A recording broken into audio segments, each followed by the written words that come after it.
আজকে আমি করে দেখাচ্ছি আস্ত শিমের ভাজি।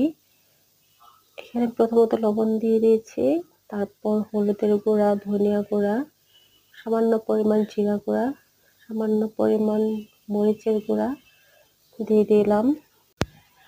এখানে আমি রসুন পেস্ট নিয়েছি, অল্প পরিমাণে দিয়ে দিয়েছি। এখানে হাফ কেজি শিম নিয়েছি, তারপর দিয়ে দিলাম কাঁচামরিচ, পানি। এবার আমি এটাকে সিদ্ধ করে নেব।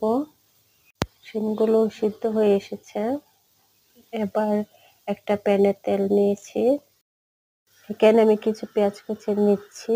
পেঁয়াজ কুচিগুলোকে আমি ভালো করে ব্রাউন করে ভেজে নেব। এবার সিদ্ধ করা শিমগুলোকে দিয়ে দিয়েছি।